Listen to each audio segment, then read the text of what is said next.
Hello, guys, and welcome back to another installment of Galley Stories, Stories of the Bering Sea and Beyond. I am your host, Mark Kaler.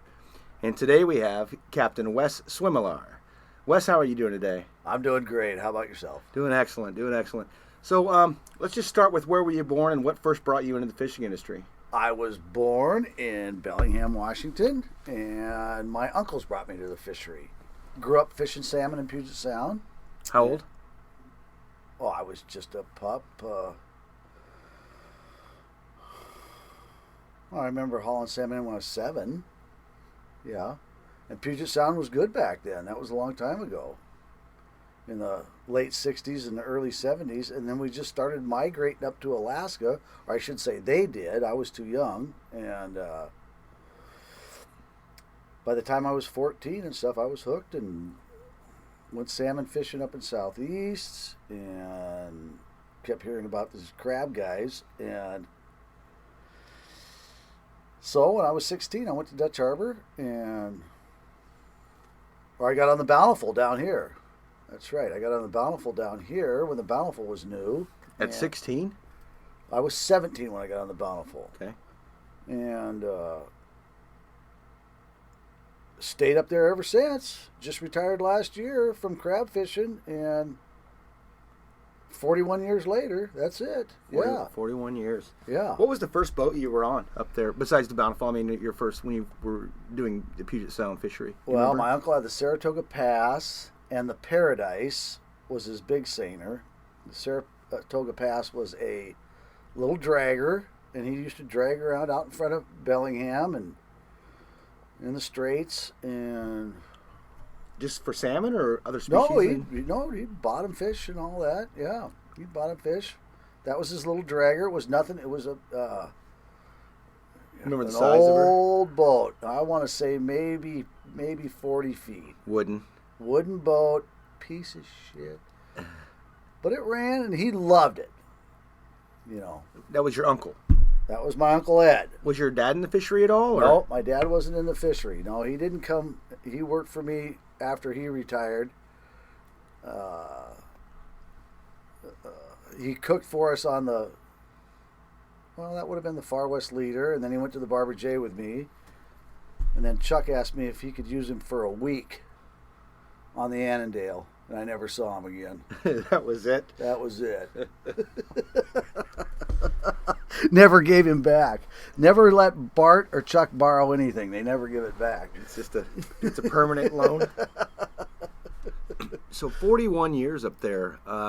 So the first experience on the Bountiful, that boat had probably a crew of 20 on there? Or? Well, I want to say there was probably closer to 30. I think we had a crew of 22 processors and fishermen.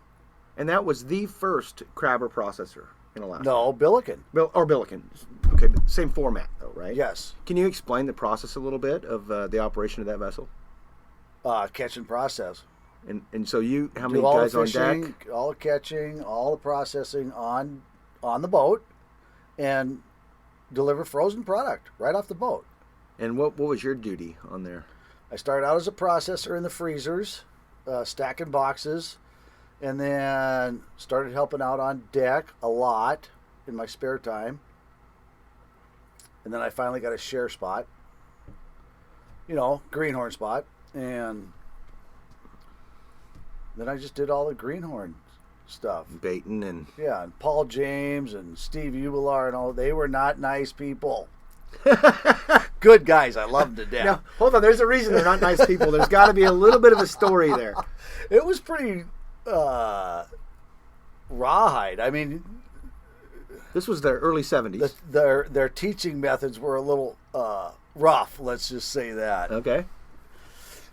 But they just want you to do it right, and I can understand that. Just kind of followed suit throughout the years. You kind of might get a little frustrated with guys that aren't picking it up, but I don't know. I always seem to pick it up, and I didn't have any problem pulling my own weight, and work your ass off. Clearly, because eventually you made it to the wheelhouse, and so that experience of learning that way, did you pass that on to the guys that were starting with you? Probably when I was younger. Yeah. I was probably kind of an ass when I was younger. Mm-hmm. I think you grow out of that, and you learn that maybe a little gentler approach will get things done. A little less yelling, a little more. Show them how to do it right. You know. But I always had my eye. Now, when I was on the Bountiful, I always had my eye on Bart Eaton on the Amatuli. That was a big time highliner back then. The boat you wanted to be on. So every time I saw that guy or I got near him, I'd ask him for a job or tell him, I'm working for you. I'm going to work for you. I think after about 2 or 3 years, he finally just said, get your shit and throw it on the boat. And I was just elated, you know. That was the boat for a number of years. Long time, yeah.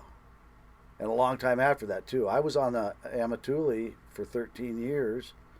And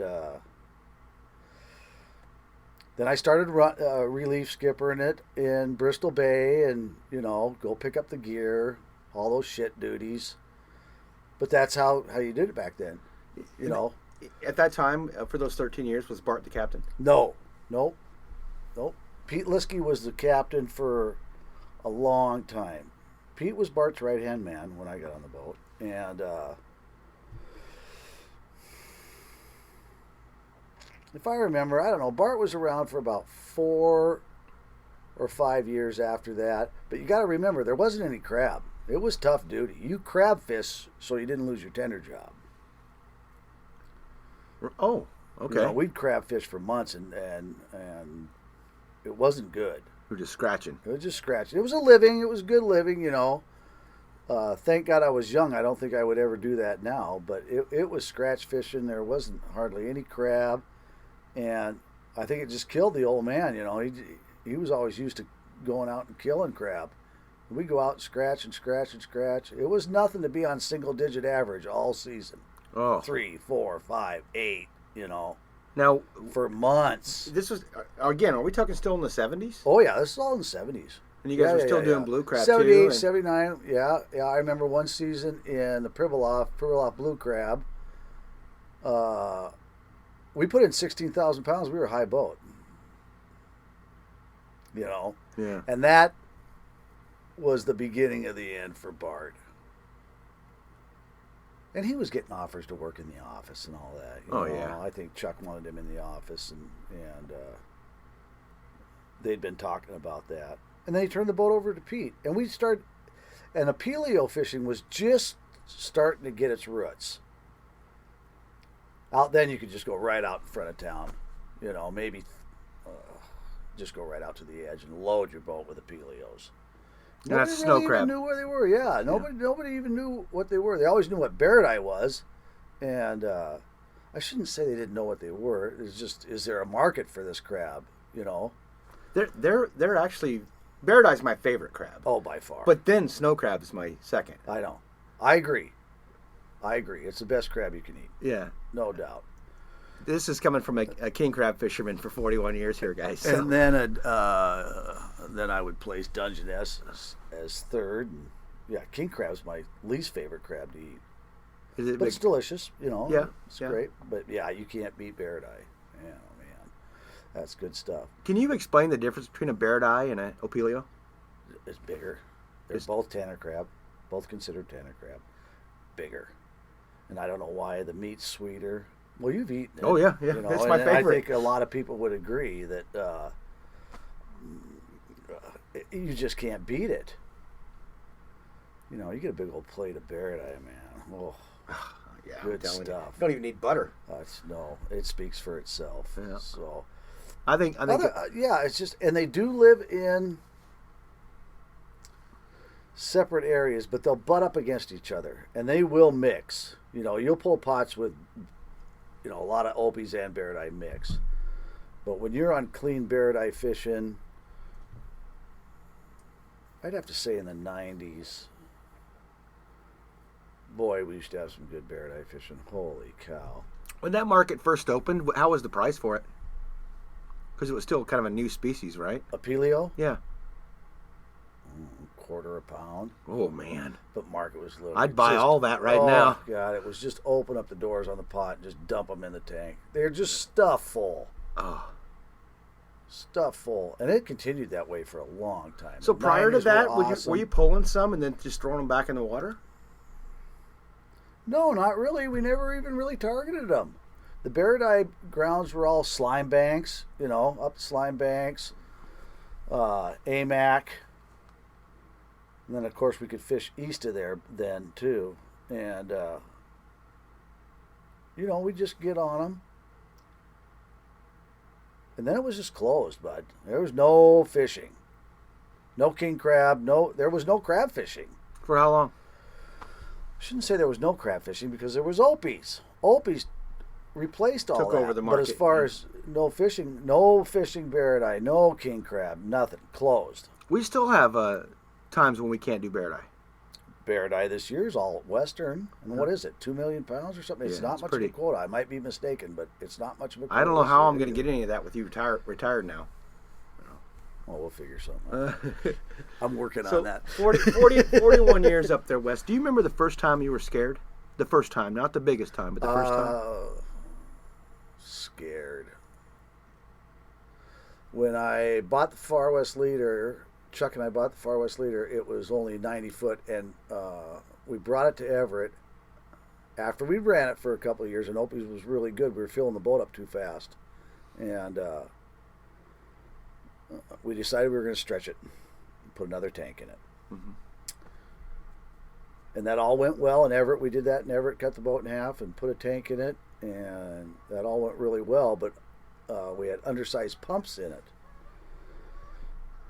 And by that I mean pumps for circulation in the tanks.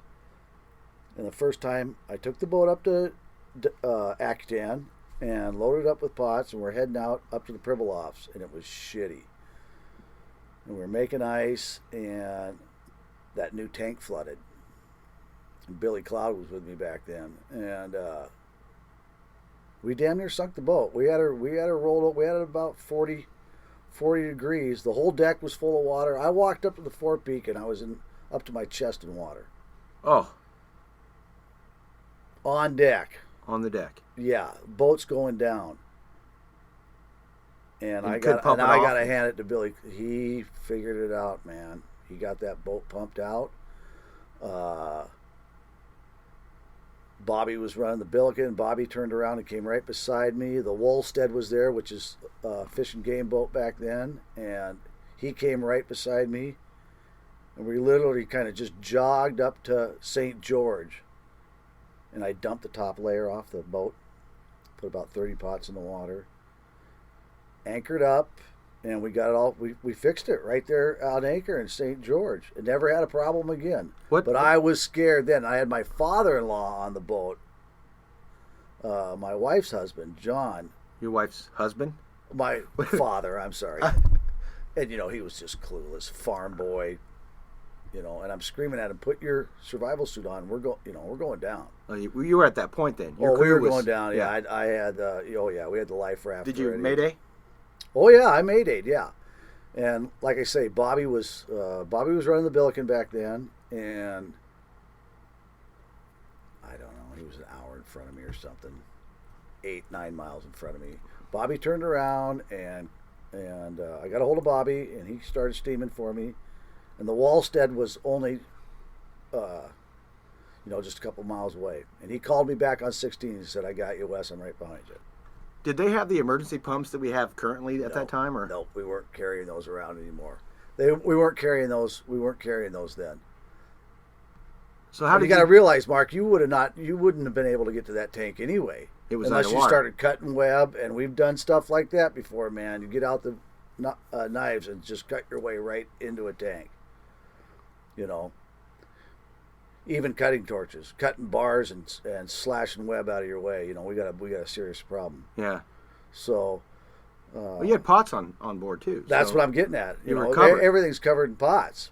So what caused the water to come in anyway, and how did Cloud fix it? That's a good question. Check valve. I don't think we'd installed a check valve, if I remember correctly. So it was just filling that tank up slowly and slowly as we were cruising from Acton to St. George, right? And St. George is not a place you want to be in trouble at. No. No, we call it the Bermuda Triangle up there, you know. Shit happens up there.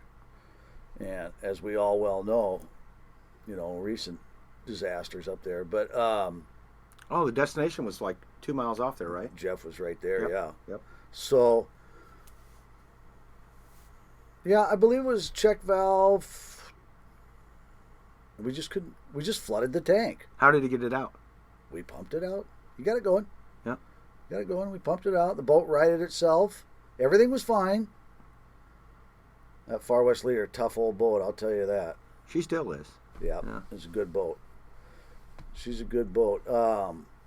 Your former mate, Frank Lupak's been running that here recently. Yeah, At least for he's a good man. this year. Yeah. Yeah. Yeah, he ran it all summer. Yep, got it all fixed up. When he first got on there, his reaction was, "Oh my God, I don't know." And then he came back and he said, "I love this boat. This is a great platform." Oh, it's a great sea boat. It was even better, believe it or not, when it was a 90-footer. We could haul in any weather, just sit like a duck. Any weather. The whole fleet would be jogging. And we'd just be pulling by, just go up there and pull a pot. But you know, she just not wasn't quicker. holding enough. We made 22 trips.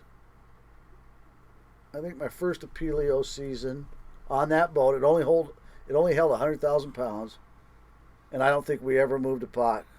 I'd drive in, unload. Bill Osborne would get me unloaded on the Sea Alaska. I'd turn around, drive out, fill the boat. Turn around, go back to town. And that's just fill the boat up. You were holding 100,000. That's it. What's she hold now? $140. We put a 40,000-pound tank in it. All right. Yeah. You can stuff, you can get $150 in it, I think. When you first started Opelio on there, then what was the quota like? Wide open, just 200, 300 million, 340 million pounds. Just get them things, right? Just get them, yeah. And how long was your season then? Well, we'd start in January like we still do now, and April, get done in April, May. So you're doing 5 I months. remember still fishing, oh hell, we'd fish even later than that. Because they would close Eastern Opies and Western was open, meaning,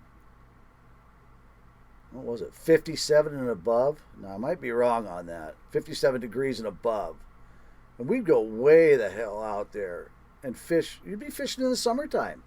Most of the time, we had to quit Opie fishing to go fulfill our tender contracts.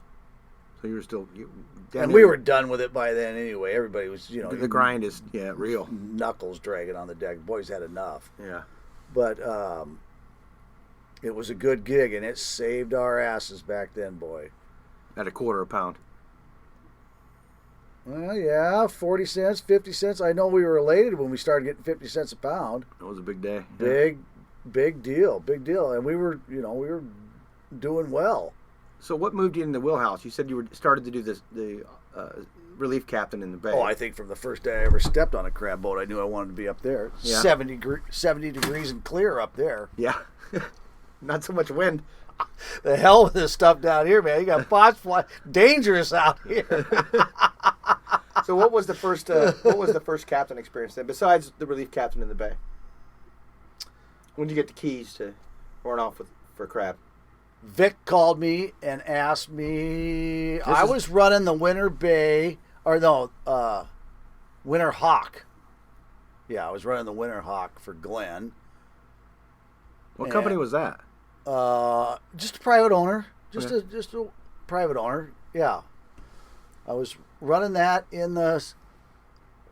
I was tendering that in Bristol Bay. And Glenn said you can have the boat for upcoming Apelio season. And of course I was really excited. Then Vic called me. Vic Scheibert called me and asked me if I wanted to take over the Far West Leader. And I was elated. I was just, yes, I do. Didn't you own part of the boat at that time, or not the first year? No. Okay, right. And that was a Trident boat. Yeah. Yes, it was. And then a year later, Chuck ended up selling me half. I had an opportunity to buy into Elisa Jean that was being built at Giddings in Oregon, and I was going to do that. And that's when I got the offer to buy into the Far West Leader and stay. Not go anywhere. Was that because we were losing all our young guys? Was that the offer? Were they like, oh, he's going to build his own boat, but let's try to keep him and sell him part of this boat? Is that how they? Something to that effect, yeah. Because we'd lost Cale. Cale had gone off and done his own stuff. We had quite a crew on the Amatuli back then. All those guys came to become their own skippers, own boat owners. All those guys did. Mm-hmm. Well, it was the Highliner. It was they were banking that money. Well, Pete taught us. It was quite a crew, and all those guys, they still own a lot of them still own their own boats today, and a lot of them have retired like me and gotten out of it. Well, you still own a boat too. Yeah. But let's get back to that first captain. So they offered you the Far West Leader. You get the keys. Oh, boy. Down here in Seattle, get it all rigged up. And, of course, you're your own worst enemy. 22 years old and... Good God. Look out. Look out. Here I come. So, and of course we, sailed across the Gulf of Alaska, full load of brand new pots on the boat, all new. New paint, looking good. Gathered up all my buddies that I'd fished with for years and really put a good crew together. And we stayed together for a long time. 23, 25 years before I started losing even the first ones. And a couple of the guys, we stayed together till the end. Tommy and I were together till the end. 36 years, Tommy and I fished together. Longer than marriages. The wives? No, that's longer than some marriages. Oh, gosh, yeah. Absolutely. And Billy went on dragging and... most of them all stayed in the fishing industry. That being on deck forever, man. Once you get bit, though, you're stuck in it, right? I mean, until something breaks, or you just can't. Get used to the time off, and you make good money when you fish, and it's a lifestyle. That's what it is. Well, and that's what I've always enjoyed about fishing. It's a lifestyle. I love the guys. The only thing I miss about not going crab fishing is seeing my buds. But I see them in Bristol Bay when I go up to do my salmon fishing, which I still do. That's just it. It becomes a family. Yeah. I bet you could call on any one of those guys and be like, hey, I got a problem. All hands on deck. Without a doubt. Yep. Yeah, it's kind of... You hear that a lot from guys that join the military, too. They enjoy the relationships more than anything else. Yeah. Yeah, absolutely. Yeah. Absolutely. So that was the first time that you were scared. Was it also the scaredest you've been, or has there been another time when you just thought that was it? I would have to say that's the scaredest I've ever been. And you were 22 at that time, right? I thought we were going to sink the boat. Yeah. And I was scared when we burnt the Amatuli. We had a big boat fire on the Amatuli and burned that thing basically to the ground. Where were you at when that happened? Pete was running the boat. We were out Opie fishing, and we were just topping off the boat. Everything was great. Beautiful sunny day, right? We're filling the boat up. The tanks, we were a couple hours away from being done. Pete wanted to get a few more strings pulled, stuff the tanks, which was, standard stuff. Let's stuff the tanks and go to town. And I'll never forget, he comes running out of the house, and there was still smoke coming out of his hair. He's going, "We're on fire." We were all out on deck. We didn't know. That's like the scariest thing on a boat, too. Yeah. I mean, all the water around you, but... Yeah. And it's funny, so we plugged all the air vents that we could, all that. We had the sense to do that. Dave Wilson on the Destination. He just got the Destination. That was the old Compass Rose. And... he came over and got us. We jumped in the life raft. No big deal. Dave was right there, right? And we floated over to the Destination. So you all got off and watched it burn. Oh, it was on fire, Mark. Wheelhouse. Yeah, that boat was burning. And we didn't, we thought, okay, fuel tanks are going to blow. This is going to get bad. Right. But everybody was off the boat. Everybody was off the boat then. And so we're jogging on the boat, watching it burn, waiting for the Coast Guard. Pete got a Mayday off and all that. Of course, Dave came over and picked us up. So we're on Dave's boat, and we could see that we forgot one of the vents on top of the wheelhouse. And Pete goes, Wes, let's go back over there and plug that. Thinking you'd smother the fire, And of right? course I said yes, man. But in my mind I was saying, hell no. But your thought process is plug the fire. It can't breathe. It'll go out. Try and get it out. Yeah. Yeah. Exactly. So you And go we did. back. We went back over there. And of course the generators and everything had quit by then. The tanks were full of crab. And the C-130 Coast Guard comes over and drops the pumps to fight the fire. Okay. Dave Wilson picks the pumps up, drops them off on the Amatuli, and Pete and I start circling the crab with the pumps. The hell with the fire. It was already too far gone. Save the crab. The hell with the fire, man. Let that shit burn like cordwood, man. You know? Oh, shit. Yeah, and we saved every pound of that crab. The Coast Guard towed us into Akutan and Right to the dock, under the pump. right to the dock, right under the chute.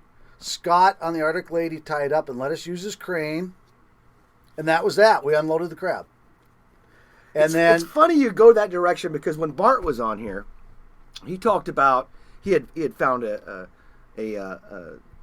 gillnet boat that was on its own, drifted on the beach and engine still running. And that Russian boat. yeah, the Russian boat. Oh, yeah. And his first thought was, well, not his first thought. Obviously, his first thought was for the crew and whatnot. But then it was full of fish. Yeah. And he's like, we better save this fish. You know. Yeah. And it's just funny That how was a a fisherman tragedy. thinks that way. That yeah, was a tragedy, man. That wasn't good. Yeah. That's when Bart hurt his back jumping out of the helicopter. He was never the He same jumped down on after the that. deck. Yeah.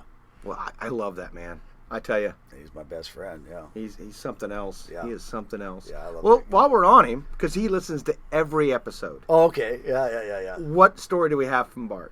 What story do you have of Bart? Oh, some of my favorite stories are. He's grinning right now. He was, you know, the Book of Bart. Black Bart, that's what they called him. And he was like, to me, he was like sports figures to most kids. When he was walking down, that Willie was like Mays. Willie Mays walking down the dock, right? I was going to work for that guy. You haven't listened to many of these, right? Because there's been like two people say that he was like the All-Star, the Willie Mays, He's the a dude. Babe Ruth, the He was good, and he was fair and nice, and genuine. yeah. Oh, don't get me wrong, he could be a bastard. Well, let's get one of those stories. When he was pissed, he was pissed.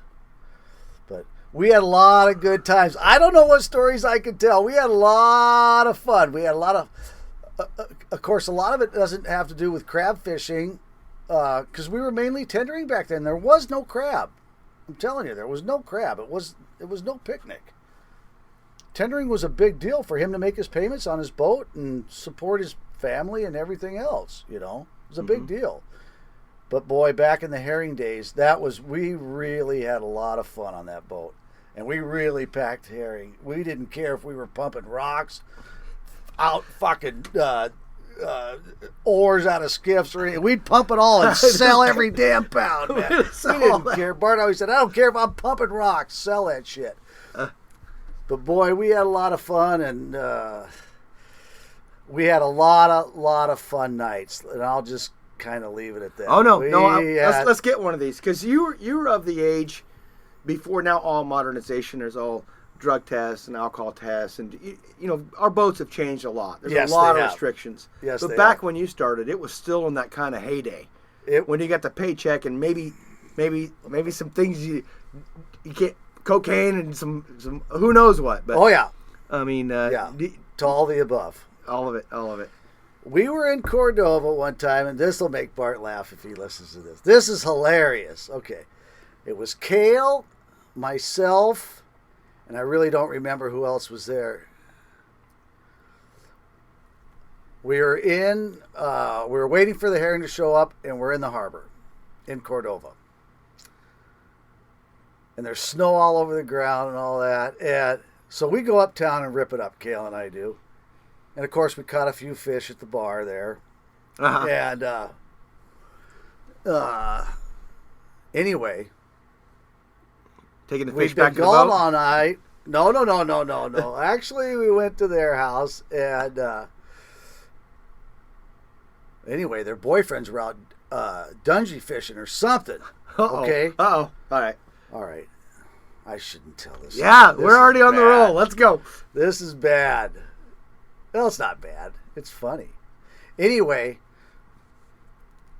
so we hear they're in town. Actually, he's at the front door, right? So we jump out the windows of the house, Kayla and I, and the girls came with us. But they didn't have any shoes on. And this is a true story. So we run down to the harbor, and of course we're just leaving footprints all the way to the Amatuli, right? Bare footprints. Bart and Chuck are in the galley of the Amatuli having coffee. We jump over the rail, run in our rooms, and thinking, okay, we're good, right? Well, this big guy, Al was his name. Weird Al, they called him. That was the gal's boyfriend.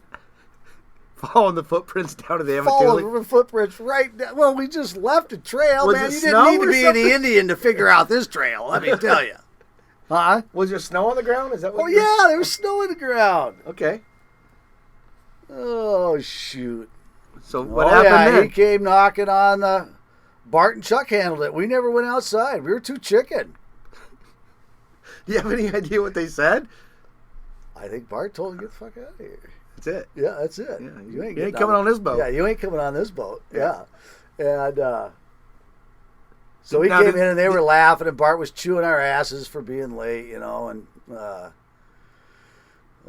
that's one of the stories. And there's many, many, many more. It went on like that for years. The good old days, The right? good old days. It went on like that for years. I'll tell you another story. We were in Dutch Harbor, and Bart hates spending money. That's why Still hates spending That's money. why I got it in my DNA. It's been inbred in me since I was 17, right? We don't spend any money.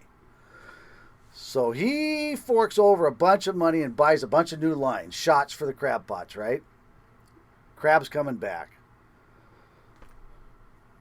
And we get him up in Dutch Harbor. Jerry Kennedy's tied up next to us. I forget the name of Jerry's boat. It was red. It was a bender. Anyway, Bart and Jerry are bullshitting, and Kale and I are out burning line. You burn the end so they don't fray. Sure. Okay. We're out there burning line, and we're throwing them behind us, if this makes sense. It's like you and I sitting here, and we're throwing the shots behind us. Just burn it off. Everything's a little in bit. front of us, right? So we're burning line and we're throwing it behind us, and Bart's standing right over here bullshitting with Jerry, and we set that whole fucking pile of line on fire. All brand new. On deck of the Amatuli. I thought the old man was going to shit a crab pot. He was so pissed at us. I don't think he talked to us for a week. But, so we put that out with snow and the deck hose and all kinds of shit. Bart's having Trying to pee on it. yeah, basically peeing on it. But we got it out. We saved a lot of that. That was a funny day. That was a good day, and maybe not for Bart, certainly not financially, but we just did shit like that. I mean, that's just the way it was. Do you have a day that really sticks out as being your favorite day up there? I know it'd be really hard My to do over favorite 41 day, I would have to say when my dad was on the boat. When my dad and I fished together, because I really didn't know. I shouldn't say I didn't know him. I mean, I know who he was. But we didn't spend much time together when I was young. Sounds like He you was ran a off with your bad. uncle. He was a really, really bad alcoholic. And don't get me wrong, he quit. He was a terrible alcoholic, and but he quit drinking. I think he was dry for 30 years when he died. And he was a big help to a lot of guys, a lot of fishermen up there. They came over to the boat all the time and talked to Dad. And, he had AA meetings in Akutan and helped. He was. A lot of people came and talked to him. And he really changed. He wasn't judgmental. He was always calm. Always calm. What'd your dad do for a living? Because you said he was in wasn't the food industry for years and years and years. Yeah, he ran hospitals and now the food service in hospitals, colleges, and stuff. food service. So that brought him into cooking for you, and that. So Yeah, he was a great cook. Your best experience was having your dad on the boat with you. Yeah, I'd come down in the morning, and we'd be tied up in Acton or Dutch Harbor. It didn't matter where we were tied up, and he's got the full coffee shop going. You know. What and would he's you got like? the cake and the donuts that he'd been up making since 3 o'clock in the morning because he knew the boys were going to come over and bullshit and have coffee and cake and all that, you know. And me being as tight and don't want to spend any money, you know, what the hell's going on down here? He's Just down spending there all my money, making pancakes, but they loved him. They really had a good time, and you know, topping off the boats or big highline seasons, you know, and You had a lot of those, though. we did really well. Yeah, we were fortunate, just lucky, I guess. Quickly, though, I want to cover from the Far West Leader to the Barbara J, because you ran the Barbara J for a Long time. Yeah. How was that move? How did that happen? I always had my eye on the Barbara J. When we burned the Amatuli, Because you burned it. yeah, It was we burnt. burned it. Yeah, and Foss towed it down. I think it was Foss. Towed it down to Seattle to be repaired. And the crab season was still going on. And there was no work for us to do on the boat, Mark. It was just get out of the way. Yeah, just Right. yeah. Get it's out of the burnt. way. Yeah. I flew back to Akutan. This is a funny story. I flew back to Akutan and stayed with Daryl Pelkey up there and was looking for a job because I got on the Barbara J. And I fished on there for the rest of that season. Who was running it? Don Trimberger, the owner, was running it for a while, and then Mike, oh gosh, I forget his name. He was a squirrely fucker. We'll just leave it at squirrely fucker. Yeah, Okay. Mike. Yeah. He was running the boat, but I didn't buy it for years. I didn't buy into it for years later.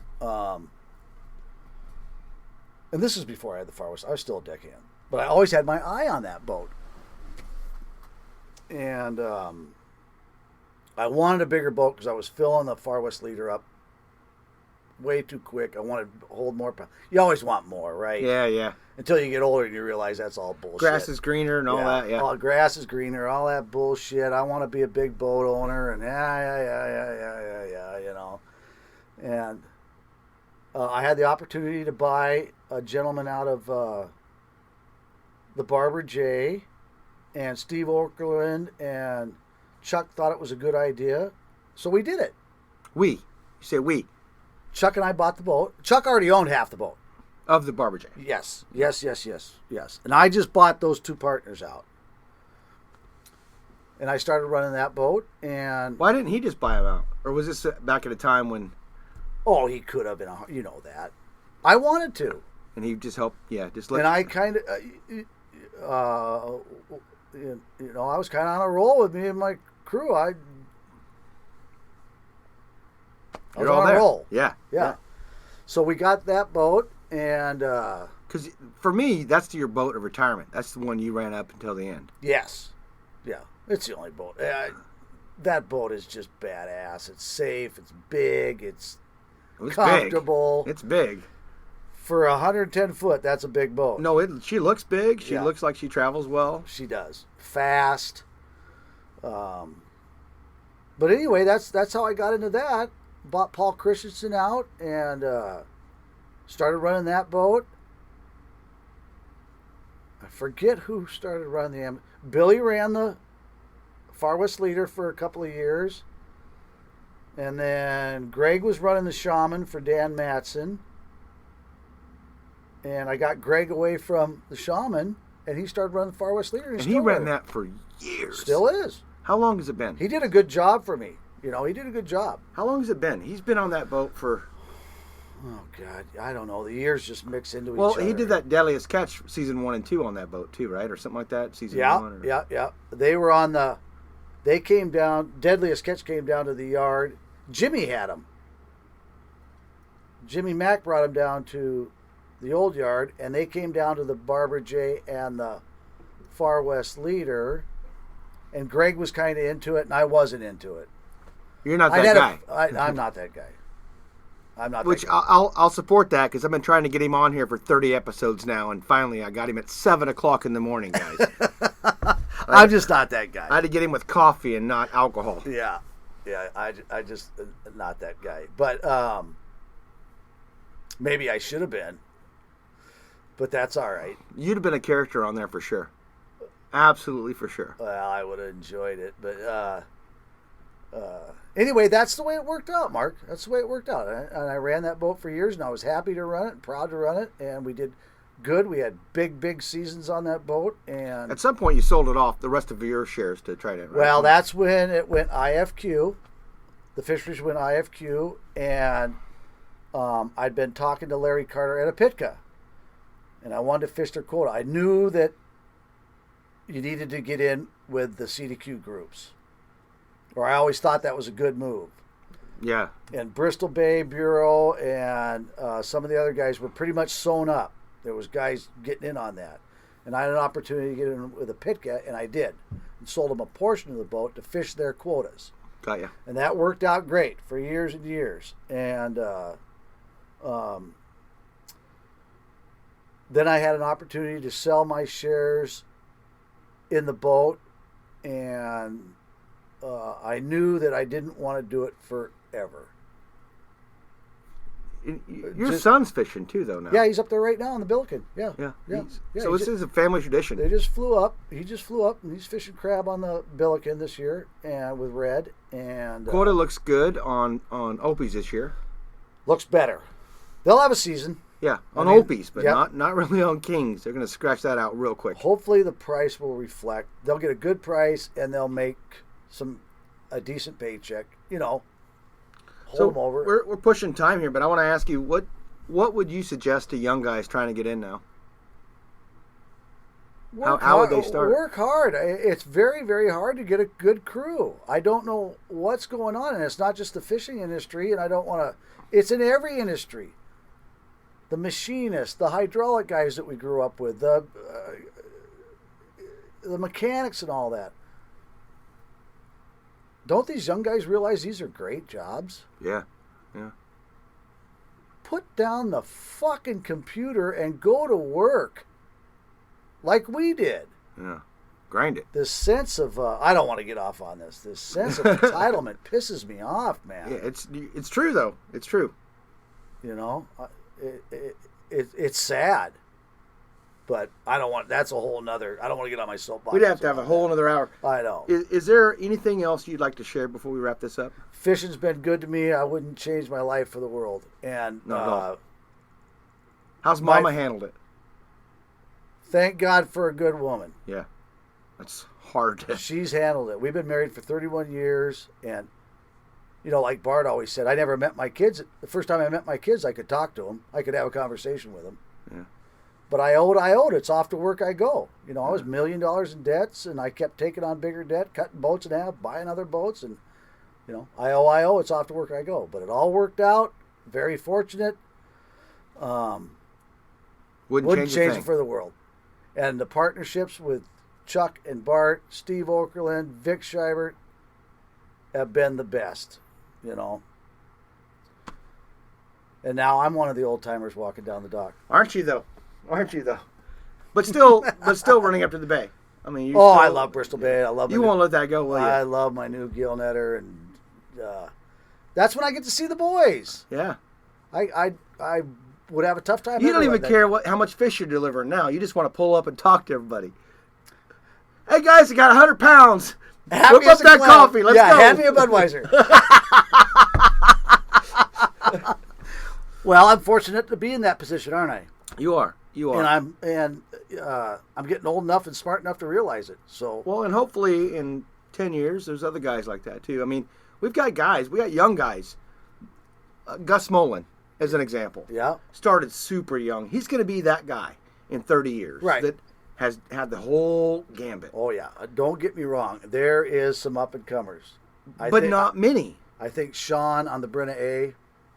Dwyer. I think that kid's awesome. He's been on here. Yeah. I think Sean's awesome. There's some younger kids. There's a handful. Yeah. But not as many as there used to be. No. Yeah. I think young guys should shut up and go to work. Yeah. Just close a little bit. Yeah. Actions louder than words. That's right. That's right. Make it happen. As we end this, though, let's encourage to buy wild Alaska seafood. Absolutely. Absolutely. Because that store, that farm stuff just doesn't work. Not that anybody's it's farming terrible product. crab, but if people really knew what it was, they wouldn't eat it. Research it. Just Google it. Just Google Google it. farmed versus wild, and you'll know right away you don't want to eat it. You're absolutely right. That's a great point. Just Google it. It's terrible stuff. Because everybody Googles everything now. That's right. Wes Swimelar. Google it. You'll find out all about it. I don't know if it says much. There isn't much to say. Yeah. Well, Wes, I thank you a lot for coming on today. Thanks for having me. I really appreciate it. It's been kind of cool, huh? Yeah, it's been great. A couple of great stories. Anything else you want to finish with? No, not really. Maybe we'll get him back for another episode. Have more fun, Yeah. All right, guys. It's been another installment of Galley Stories with Captain Wes Swimelar. Thanks for having me. Yep. And we will see you guys next time.